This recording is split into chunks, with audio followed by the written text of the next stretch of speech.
اور یقین جانیے کہ اگر باپ اور ماں میں جھگڑا ہو جائے، توجہ ہے بات کی، تو اولاد کو کیا کرنا ہے؟ ایک تو اولاد کو، توجہ چاہوں گا، اولاد کو، عام ماں باپ کی بات کر رہا ہوں، وہ باپ وہ ماں جو ولایت رکھتے ہوں ان کی بات نہیں، عام ماں باپ، ہمارے ماں باپ، اگر ماں باپ میں جھگڑا ہو جائے تو کیا کرنا ہے اولاد کو؟ پہلے تو دیکھنا ہے کہ جھگڑے کی نوعیت کیا ہے، جوانوں کی تعداد خاصی بیٹھی ہے، ایک نسخہ لیتے جائیں تو بہتر ہے۔ پہلے تو دیکھنا یہ ہے کہ جھگڑے کی نوعیت کس بات کی ہے۔ صرف اس بات پہ جھگڑا ہے کہ نمک زیادہ کیوں کر دیا، مثال کے طور پہ اس برتن میں لا کے مجھے کھانا کیوں دے دیا، وہاں کیوں نہیں رکھا، یہاں کیوں لا کے دے دیا، مجھے بلا کے کیوں کھلا رہی ہو، میرے پاس کیوں نہیں لا کے رکھا، یہ جھگڑے چل رہے ہیں چھوٹے موٹے جی۔ تو اس میں تو اولاد کے لیے فارمولہ یہ ہے، نسخہ یہ ہے کہ لا تعلق ہو جاؤ، نہ باپ کا ساتھ دو نہ ماں کا ساتھ دو۔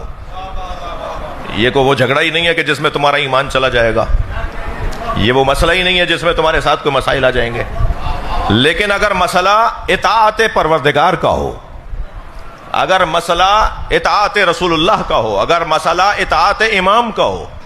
تو پھر کس کا ساتھ دینا ہے؟ توجہ چاہوں گا، پھر عزیزان گرامی دیکھنا ہے کہ یہ دونوں کون سے ہیں جو ان اطاعتوں کے ساتھ جڑے ہوئے ہیں۔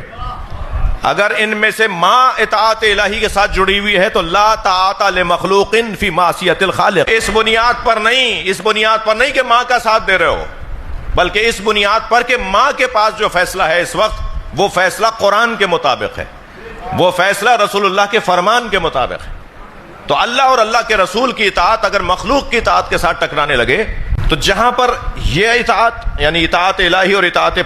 رسول اللہ اور اطاعت مولا ٹکرا رہی ہو اور ماں کے ساتھ یا باپ کے ساتھ وہ حکم موجود ہو، پھر وہاں دیکھا جائے گا۔